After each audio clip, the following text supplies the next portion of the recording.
కేంద్ర మంత్రివర్గ విస్తరణ త్వరలో ఉంటుందని సమాచారం. చాలా మార్పులు చేర్పులు ఉంటాయని కూడా అంటూ ఉన్నారు సార్.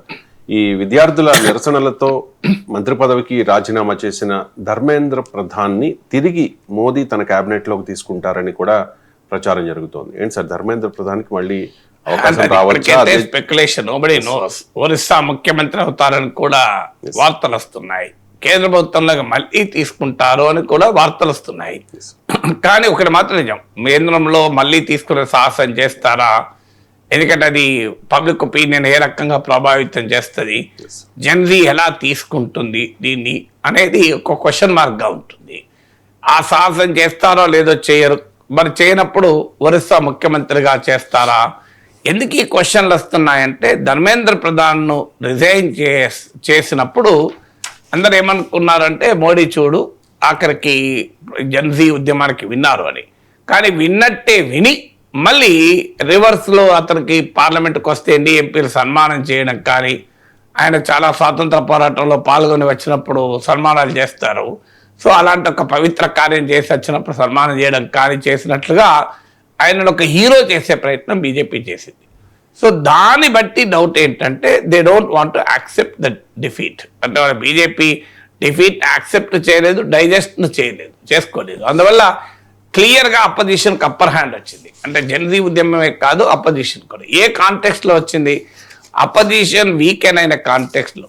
మీకు 2024లో బీజేపీ వీక్ అయింది, కానీ తర్వాత వరుస పెట్టి రాష్ట్రాల అసెంబ్లీ ఎన్నికలు గెలుస్తూ వచ్చింది.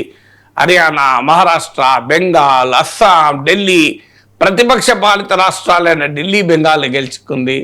బెంగాల్ ఎన్నికల్లో అపూర్వ విజయం సాధించిన తర్వాత జరిగినటువంటి పరిణామం ఇది. అందువల్ల బీజేపీకి ఎక్కువ డైజెస్ట్ చేసుకోలేకపోతుంది.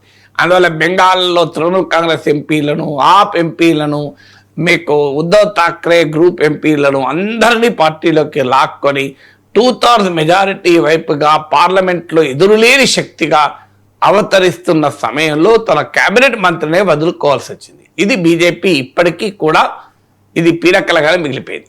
ఇలా ఎలా జరిగింది మనం ఎందుకంటే బీజేపీ స్వభావానికి విరుద్ధం అది. మీకు అజయ్ మిశ్రా అనే అతను ఉత్తరప్రదేశ్కి చెందిన కేంద్ర హోంశాఖ సహాయ మంత్రి, ఆయన కొడుకు నిరసన తెలుపుతున్న రైతుల పైకి తన వెహికల్ పంపించే రైతుల చావుకు కారణమైన రాజీనామా చేయాలని ఎన్ని డిమాండ్లు వచ్చినా చేయలేదు.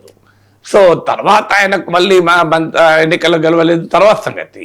సో అందువల్ల మీకు ఇలా చర్యలు తీసుకోవడం అనేది రేర్ కేస్. అంటే అది కూడా ప్రతిపక్షాల ఒత్తిడికి చర్యలు తీసుకోరు. ఇప్పుడు నుపుర్ శర్మ అనే బీజేపీ జాతీయ అఖిల భారత ప్రతినిధి అభ్యంతరకరంగా మాట్లాడితే ప్రతిపక్షాలు ఎంత డిమాండ్ చేసినా చర్య తీసుకోలే. ఎప్పుడు చర్య తీసుకున్నారంటే సౌదీ షేకులు, రాజులు, ఖతార్ రాజులు వీళ్ళు నిరసన తెలిపాక అప్పుడు చర్య తీసుకున్నారు. అంటే విదేశాల్లో ఉన్న ముస్లిం దేశాధినేతల డిమాండ్ మేరకు చర్య తీసుకున్నారు తప్ప భారత ప్రతిపక్ష డిమాండ్ మేరకు చర్య తీసుకోలేదు. అందువల్ల మీకు మణిపూర్ విషయంలో చూడండి, మోడీ మణిపూర్ పైన మౌనం వీడాలి, మణిపూర్ అంటే ఏడాది దాటినా కూడా మాట్లాడలేదు మీకు.